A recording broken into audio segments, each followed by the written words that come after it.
Olá pessoal, eu sou o Diego Andrades, o Diegueira, teu professor de matemática aqui do curso Sazambuja, e nesse vídeo a gente vai fazer então a resolução da prova da ESA, aplicada agora, em 2019 para acesso a 2020. Nós vamos fazer aqui o modelo de prova do tipo 3, então talvez aqui a ordem das questões e das alternativas possa estar diferente da prova que tu fez, mas são as mesmas questões, as mesmas alternativas, tá? Apenas a ordenação que pode ficar diferente. Vamos dar uma olhada então, prova de matemática. A primeira questão dessa prova, a questão de módulo, essa questão, ela possivelmente, com grande chance, ela deverá ser anulada, tá, pessoal? Porque eu até coloquei aqui em negrito nessa edição que eu fiz da prova, que eu digitei a prova para ti, que ele fala numa inequação, no entanto, que ele apresenta para ti é uma equação. Também falar de raízes, a gente só fala de raízes numa equação, a inequação, ela vai ter um conjunto de solução geralmente muito grande, normalmente infinito, Então, aqui nós temos um problema, essa questão provavelmente aí vai receber recurso e deve ser anulada, tá? Mas considerando que a questão não fosse anulada, ele queria dizer uma equação, na verdade, E aí ele queria então as soluções ou as raízes dessa equação, na verdade nem todas, apenas uma. E uma forma fácil da gente testar, de achar a resposta, é testar as alternativas. Pega cada alternativa e substitui em cada x e vê se o lado esquerdo fica igual ao lado direito. Então, testando a letra A, nós teríamos 3 vezes 10, podemos fazer aqui o teste, 3 vezes 10 menos 2, igual a 8 mais 2 vezes 10. Do lado esquerdo, nós estamos chegando então a 30 menos 2, 28, e o módulo de 28 mantém 28, porque o módulo ele deixa o resultado positivo. E 8 mais 20 também está dando 28. Então a letra A já é a nossa resposta. E se a gente substitui nas outras alternativas o x, a gente não vai ter o lado esquerdo igual ao lado direito, mostrando que realmente elas não são soluções, nenhuma delas. O menos 10, tu vai ter aqui, menos 30 com menos 2 seria menos 32, mas o módulo transforma em positivo. No entanto, do lado direito, tu teria 8 com menos 20, o que seria menos 12. Então, não deu certo. Na letra C, tu teria 12 com menos 2, que dá 10, enquanto que do lado direito, tu teria 8 mais 8, 16.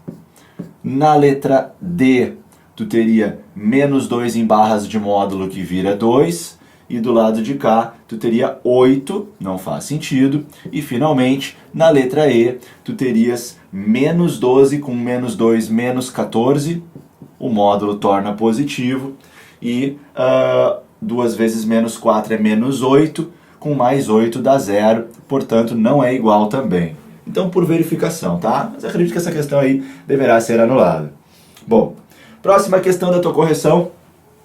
Questão de conjuntos, questão bem clássica, aquela que a gente costuma resolver usando os diagramas, os balões, Em uma escola foi feita uma entrevista com 200 alunos, esse é o total, sobre curso de língua estrangeira.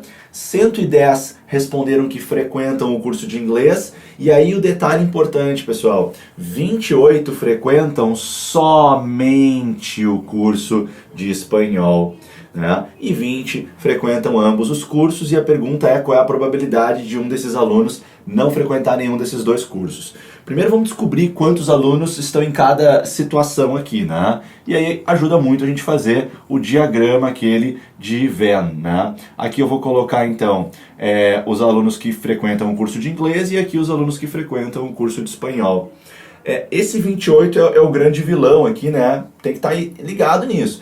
O 28 é quem frequenta somente espanhol, então tem que estar nesse lugar o 28, e o 28 não é o total, Aí nós temos que 20 frequentam ambos os cursos, então pode vir aqui, e o total do inglês, o total de alunos que frequentam inglês é 110, aí aqui não é somente, aqui é o total, então tudo isso tem que dar 110, como já tem 20 aqui dentro, só falta 90. Aí temos aí os alunos que frequentam algum desses cursos, tá? Nós temos aqui 110 mais 28, nós estamos aqui com um total então de 138 que frequentam inglês ou espanhol, ou os dois. E aí, como eram 200 ao todo, né, a gente percebe, pela subtração, que 62 alunos, tá, eles não frequentam nenhum. E aí é isso que a questão está pedindo para ti, só que a questão ela quer a probabilidade. E lembra que probabilidade ela é a fração entre o número de casos favoráveis ao que está sendo solicitado em relação ao número total de casos. No caso, são os alunos. Então, 62 nos interessam porque não frequentam nenhum dos dois cursos. Em relação ao total, que é 200, se a gente simplifica essa fração por 2, a gente consegue denominador 100. E o denominador 100 é vantajoso se a resposta está em porcentagem. Portanto, nós concluímos que a porcentagem é 31%. Nessa questão, nesse modelo de prova, é a letra D o gabarito. Certo, pessoal? Questão número 2, então, desse modelo aqui é a questão de conjuntos. Terceira questão desse modelo de prova, né, a questão de matrizes, sendo A uma matriz de ordem 3 e o determinante da matriz A valendo 4, quanto que vai valer o determinante da matriz 2A? Aqui nós podemos usar, né, é uma questão bem clássica de provas em geral, que ela fala sobre propriedades dos determinantes.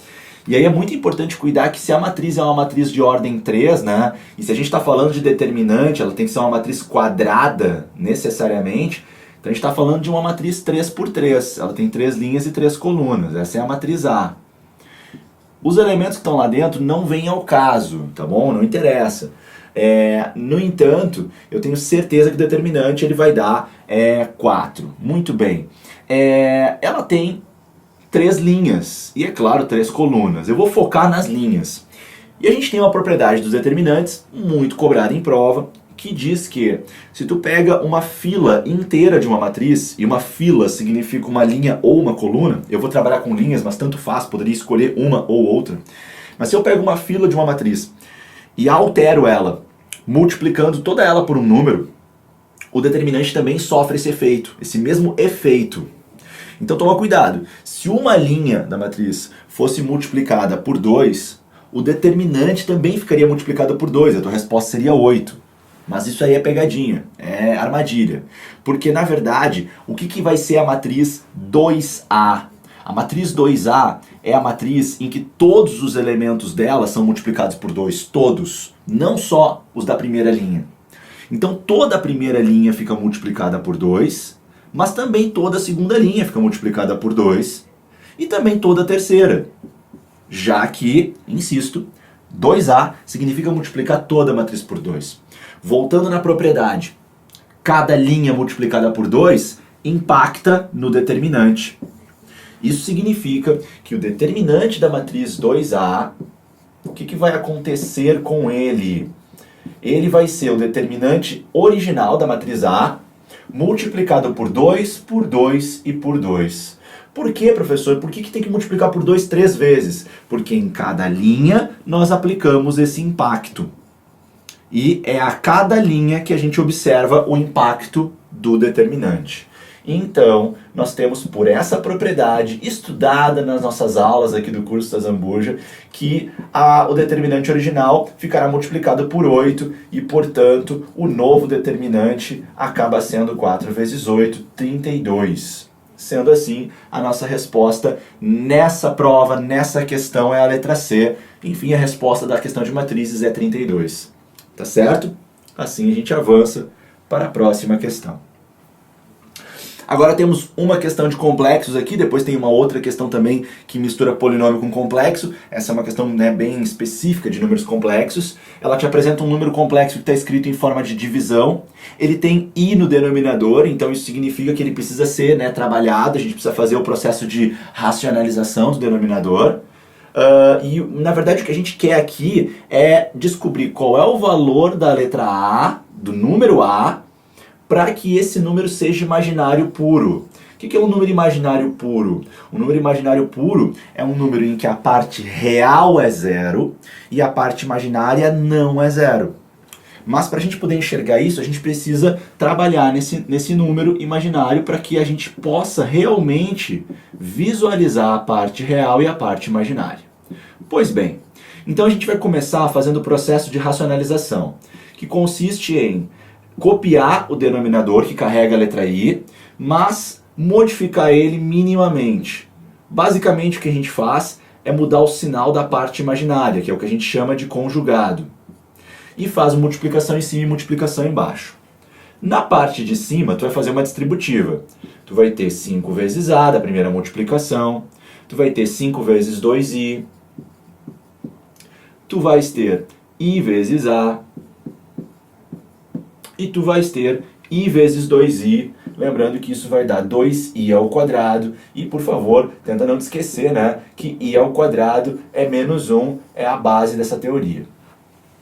Na parte de baixo, tu também tem que fazer a multiplicação, porém, tu não precisa fazer a distributiva completa, porque nós temos aqui um produto notável muito famoso, na verdade, empregado propositalmente, para que o resultado seja esse resultado muito conveniente. Quadrado do primeiro menos quadrado do segundo. Isso sempre acontece nesse tipo de multiplicação, em que num parênteses tu tem uma soma, no outro uma subtração, mas os personagens são os mesmos. E isso vai garantir que onde o i estivesse, ele seria transformado em menos 1, portanto se transformaria num número real, e sendo assim nós não temos mais i no denominador, que é o problema que nós estamos combatendo aqui. Vamos melhorar um pouquinho o nosso z. O nosso z então está ficando na parte de cima 5a, e aí deixa eu já agrupar do canto esquerdo as partes reais. Perceba que esse componente vai virar menos 2 por conta do i ao quadrado. E então ele não carrega i. Então esses dois personagens, como eles não carregam i, eles acabam sendo a nossa parte real, ou participando da parte real. Agora quem carrega i é o 10 e o a. Portanto, eu já vou até colocar em evidência o 10 mais a e escrever o i uma vez apenas, para deixar um pouco mais organizado. E no meu denominador eu tenho a ao quadrado menos 4i quadrado. Isso aqui vira 4i quadrado. Tem esse menos. Porém, i ao quadrado também vai ficar negativo, vai virar menos 1. E aí eu vou ter menos e outro menos vai virar mais. Muito bem. Ajuda também a gente escrever separando essa grande barra em duas barras. Aí fica bem fácil de identificar parte real e parte imaginária. Então perceba que essa caminhada que a gente fez melhora a leitura do problema. Agora, nós conseguimos enxergar melhor que esta é a parte real, que a gente chama, né, do número complexo, e esta é a parte imaginária do número complexo. Voltando à questão, nós queremos que o número seja imaginário puro. Então nós queremos que essa parte aqui seja zero e essa não seja zero. Porque isso é um imaginário puro. É um número imaginário que não possui a parte real e, obviamente, possui a parte imaginária para poder ser chamado de imaginário, tá? Então, o que a gente precisa é zerar essa fração e cuidar para não zerar essa daqui. E aí, quando tu tem uma divisão, para tu zerar ela, o que tu precisa é zerar o número de cima, cuidando para não zerar o número de baixo. Então, nós queremos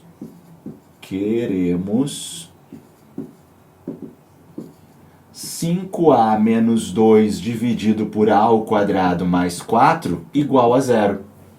Bom, então nesse modo a gente, né, pode passar inclusive esse carinha para cá multiplicando, vai dar zero, mas isso vai nos levar para 5a menos 2 igual a zero, inevitavelmente. E aí se a gente isola o a gente descobre que o a precisa valer 2/5. Restaria ainda um cuidado, que é ver se esse 2/5 não acaba zerando a parte imaginária. Mas quando a gente volta na tela anterior e troca o a por 2/5, ele não causa nenhum problema. Ele não zera lá embaixo, porque esse aqui fica um número positivo, soma com 4 fica positivo, não zera na parte de baixo, isso não poderia acontecer. E ele também não zera na parte de cima, porque eu tenho um número positivo somando com 10, fica positivo, não fica zero. Então tudo bem, nós temos que o 2/5 é a nossa resposta, e nessa questão então é a letra A, o gabarito. 2/5 é o valor de A que nós queremos.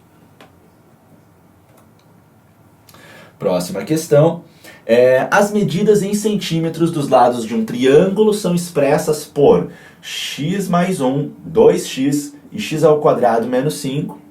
E essas medidas elas estão em progressão aritmética, PA, nessa ordem. Calcule o perímetro do triângulo. Organizando conforme nós costumamos fazer em aula, né? Escrevendo ali PA para avisar que é uma PA, abre parênteses, mostra o primeiro elemento, mostra o segundo, mostra o terceiro. Separa esses elementos por vírgula, é uma representação bem clássica de progressão aritmética. E uma dica que a gente sempre comenta em aula, né? Quem é meu aluno certamente já viu essa dica aí, é que quando a gente tem uma PA com incógnita, com X ou qualquer outra letra, uma grande dica, uma grande fórmula, digamos assim, é que o segundo termo menos o primeiro é igual ao terceiro menos o segundo. Isso sempre é verdade numa PA, sempre. Mas é bem útil aplicar essa propriedade quando a PA envolve incógnitas. Se a gente aplica isso, né, então a gente vai poder dizer o seguinte, que 2x menos x mais 1 é igual a x ao quadrado menos 5 menos 2x. E com isso, o que a gente ganha? A gente ganha uma equação envolvendo x que vai nos permitir ir atrás do x, descobrir qual é o valor dele. Organiza essa equação. Primeiro a gente pode cuidar desse parênteses, observando que esse menos vai trocar o sinal dos dois, estão lá dentro, então vai ficar menos x menos 1. Também percebe que esse x ao quadrado não tem ninguém aqui para cancelar ele, não tem nenhum outro x ao quadrado capaz de anular ele. Então ele vai ficar até o final e então isso aqui vai virar uma equação de segundo grau. Então já vamos organizar com cara de equação de segundo grau para que a gente possa aplicar Bhaskara ou outra técnica. Eu vou, portanto, puxar esses três termos aqui para o lado de cada conta, para ficar todo mundo do mesmo lado. E organizando, então, eu tenho x ao quadrado menos 2x. Aí vai chegar aqui, ó, 2x com menos x vira x, né? E aí esse x vem para cá subtraindo. E esse menos 1 vem para cá somando, né? E ele vai chegar então e vai bater ali no 5. Tudo isso, tudo isso é igual a zero. Organizando um pouquinho mais, ficamos com x ao quadrado menos 3x menos 4 igual a zero. E aí podemos usar Bhaskara ou soma e produto para a gente buscar soluções dessa equação, né? Lembrando que quando a gente tem os termos, os coeficientes todos presentes, todos aparecendo, nenhum deles sendo zero, e o coeficiente A sendo 1, a gente pode tentar chutar as raízes, não costuma ser muito difícil. Basta conseguir matar essa charada, né?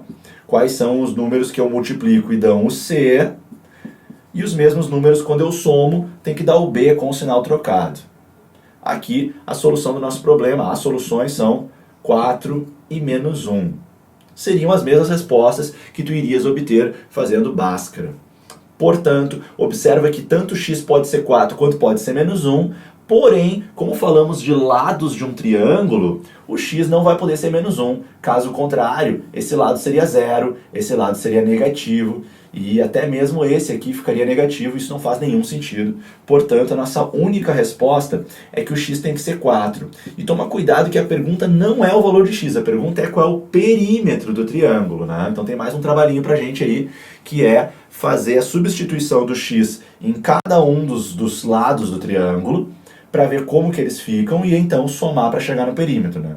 Os lados do triângulo acabam ficando 4 mais 1, 5, 2 vezes 4, 8, e 4 ao quadrado, 16, menos 5, 11. E essa soma aqui, né, que vai dar o nosso perímetro, que a gente pode chamar de 2P, é um pouquinho mais correto, né? O nosso perímetro, então, está chegando em 24 centímetros. Portanto, nesta questão, letra B é a tua resposta. O perímetro dessa questão, então, é 24. Tá bom? Então, questão de PA aí, com letras e aquela fórmula, aquele bizu que a gente comenta em aula. Questão número 6, mais uma vez, geometria plana, né? Nessa prova a gente vai, acho que 3 questões de plana. Em um triângulo equilátero ABC, então equilátero, né? Já dá pra gente ficar pensando sobre isso. A gente vai inscrever dentro dele um quadrado, tem um quadrado inscrito nele. A área desse quadrado é 3, né? E a gente sabe que o lado MN está contido no lado AC, o ponto P pertence a AB e o ponto O pertence a BC. Nessas condições, a área em metros quadrados do triângulo ABC mede. Essa, então, foi uma das questões mais exigentes da prova, né, de matemática aí desse ano. Vamos pensar, então, né? Eu começaria analisando o fato de que a área do quadrado está dando 3. E lembrando, né, que área de quadrado calcula-se fazendo lado ao quadrado. Portanto, se nós passarmos o quadrado do L para o outro lado, a gente já descobre que o lado do quadrado é raiz de 3. Isso pode ser interessante. Em seguida, eu sugiro que façamos o desenho da situação para a gente poder enxergar melhor o que está acontecendo. Então, vou fazer aqui razoavelmente o triângulo e o quadrado inscrito no triângulo. Tá? Eu vou então, tentando respeitar o texto, eu vou cuidar que ele fala que um lado do quadrado, ele está em cima, ele pertence a um lado do... Ele está contido aqui, ó, em um lado do triângulo. Então eu vou colocar aqui o A e o C, e aqui eu vou colocar o M e o N, assim eu respeito aquela frase.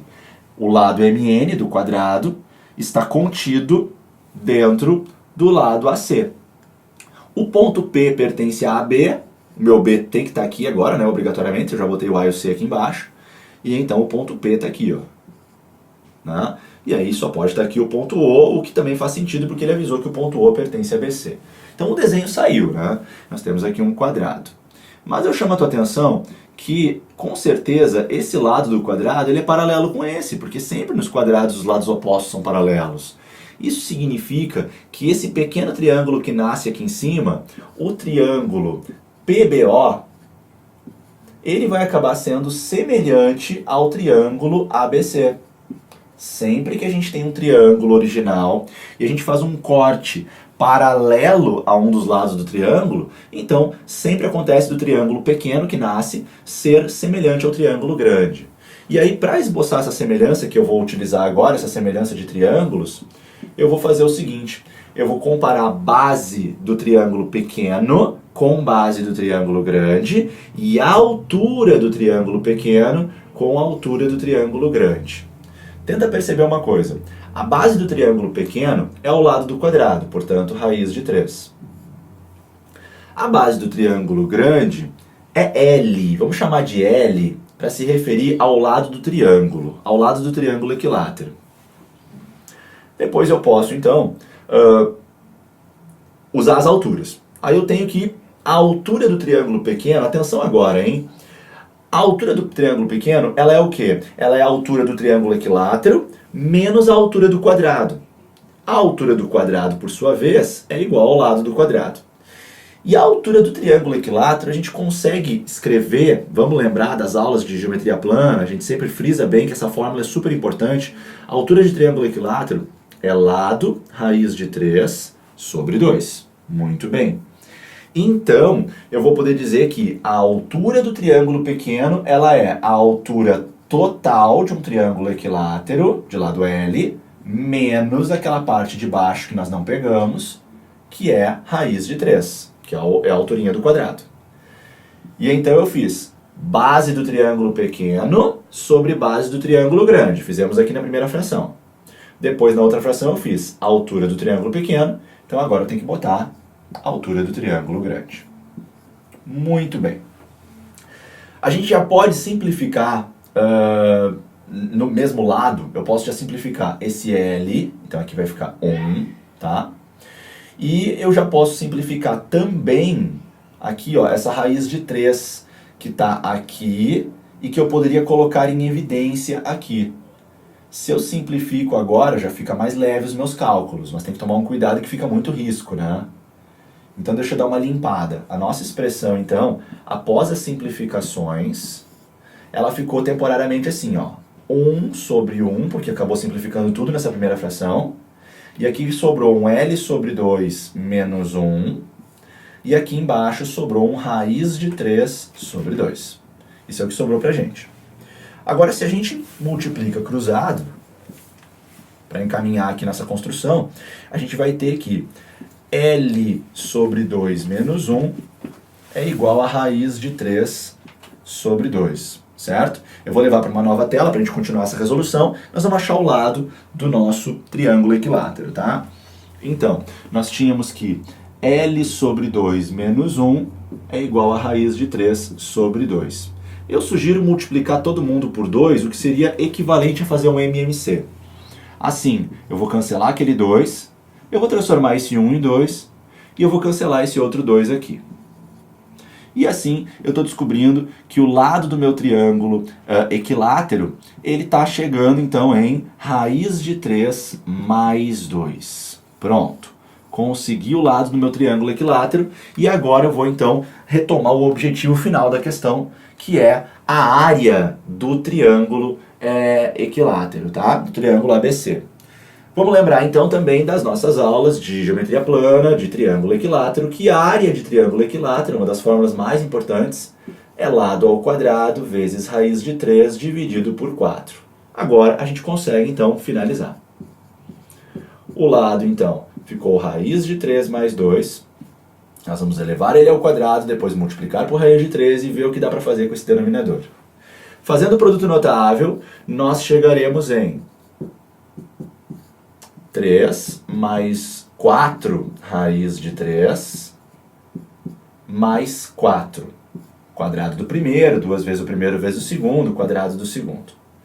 Continuando aqui as simplificações, nós chegaremos em 7 mais 4 raiz de 3, que multiplicará a raiz de 3 sobre 4. Distribuindo raiz de 3 ali para dentro, nós chegaremos em 7 raiz de 3 mais 4 raiz de 9.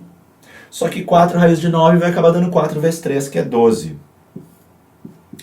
E chegando nesse ponto, após termos feito a distributiva, a gente já vai procurar uma última simplificação.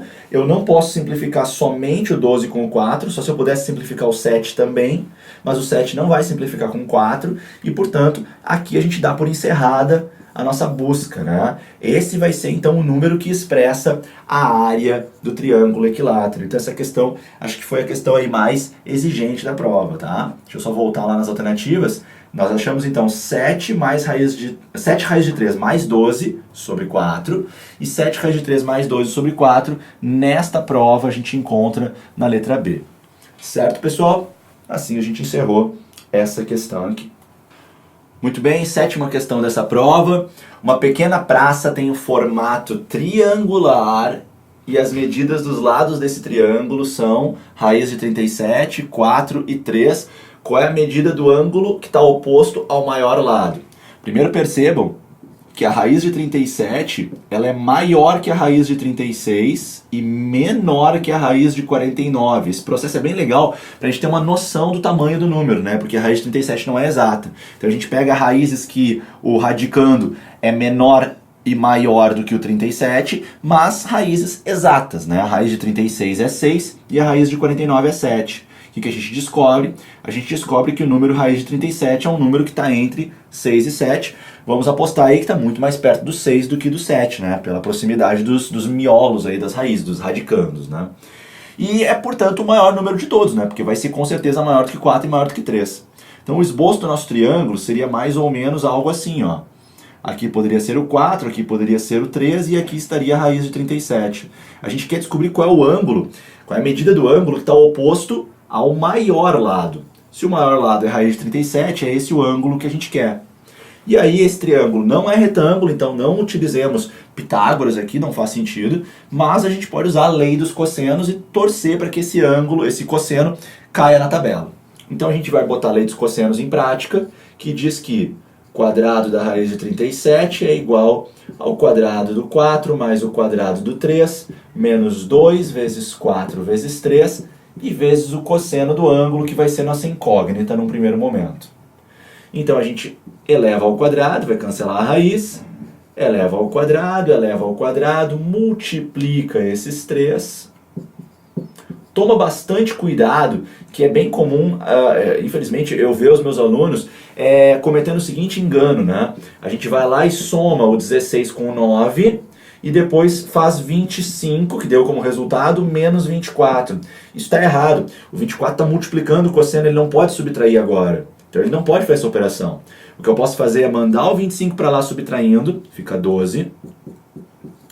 E esse 24 que está multiplicando, eu posso mandar agora dividindo.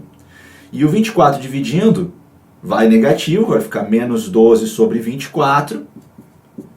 E isso está dando, então, menos 1/2. Então, eu estou chegando à conclusão de que esse cosseno está dando menos 1/2. E agora, como é que eu utilizo isso para responder a questão? Porque a resposta não é menos 1/2, a resposta é qual é o ângulo, né? Quanto que mede o ângulo alfa. Lembra que pela tabela, deixa eu ver se eu tenho uma tela em branco aqui, tenho.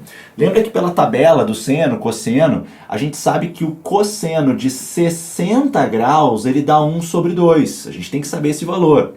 Também lembra dos teus estudos de trigonometria que o cosseno ele fica negativo no segundo quadrante, porque ele cai na parte de trás. E ainda, lembra que os 60 graus, que está no primeiro quadrante, ele tem um familiar, né, um ângulo que é próximo a ele, né, não tem um termo muito correto aqui, mas é um ângulo que dá para relacionar com ele, que por simetria ele vai atingir o mesmo valor do cosseno em módulo. Ele vai cair na mesma extensão do eixo x, porém na parte negativa.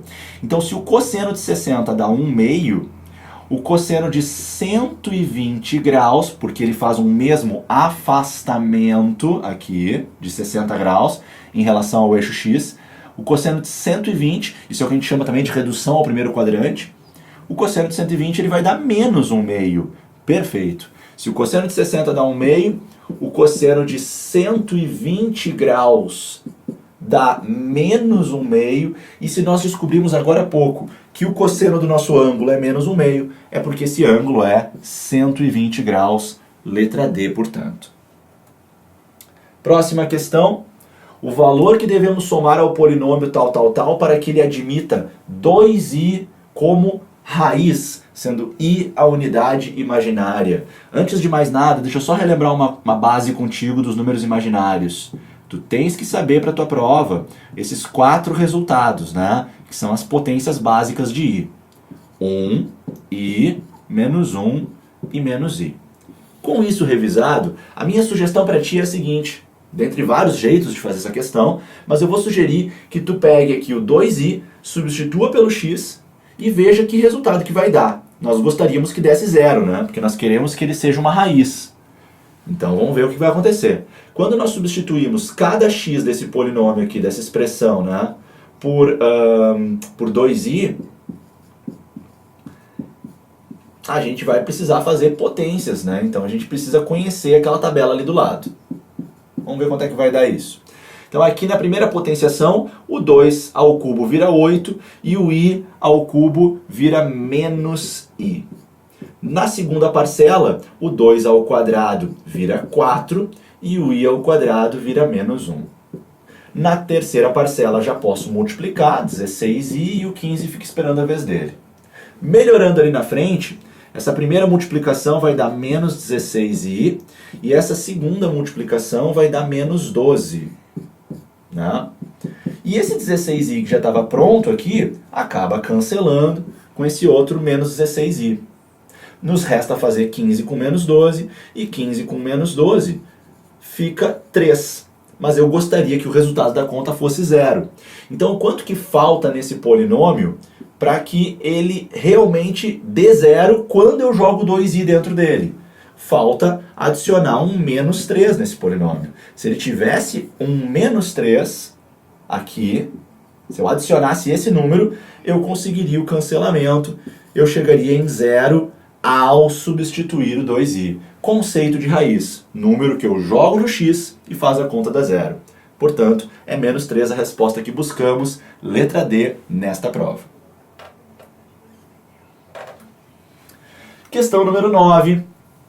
Questão bem conceitual, direta, rápida, tá? Para quaisquer valores x1 e x2 de um conjunto S, considerando que esse conjunto está contido no domínio de uma função, e avisando que o x1 é menor que o x2, temos o resultado da função quando o x1 entra menor do que o resultado da função quando o x2 entra.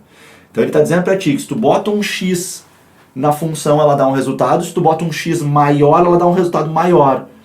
Em outras palavras, nós estamos dizendo aqui que quanto maior é o x que entra na função, maior é o resultado da função. Então, eu tenho lá plano cartesiano, eu tenho valores de x, eu tenho valores de y. Quanto maior é o x que entra na função, maior é o y, essa função ela é crescente. Sim, essa é a nossa resposta. Então, as outras a gente descarta, esse termo a gente não usa, né? Alternada é quando a função fica fazendo coisas assim, tá? Ela fica alternando, então não é o caso. Constante é quando o resultado da função é sempre o mesmo, não é o que aconteceu. E decrescente, muito pelo contrário, né? Ela está subindo, ela está cada vez ficando aí maior, certo? Então, o resultado do x da frente é maior que o resultado do x de trás. Crescente é o nosso resultado, letra A.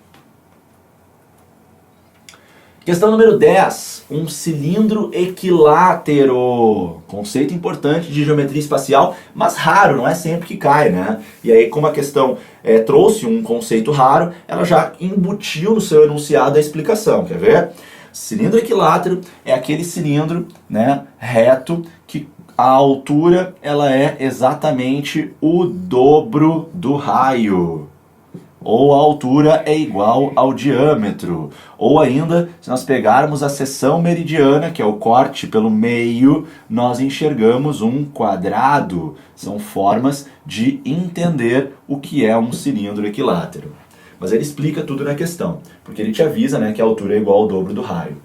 Sabendo que o volume, né, é calculado pela fórmula, o volume de um cilindro é calculado fazendo π vezes raio ao quadrado vezes altura, quanto vai medir o volume se o raio é igual a π. E essa é uma questão bem tranquila, né, bem acessível. Basta a gente jogar os valores na fórmula, com cuidado de que o raio vai ao quadrado e com... Opa, aqui o raio ele é π, né? Deixa eu só solicitar uma borracha aqui que eu me empolguei e não coloquei o π. Já vamos colocar nessa linha o π, já sabemos, né, que é π o valor do R, do raio. E, portanto, além disso, né, a altura vai ser 2π.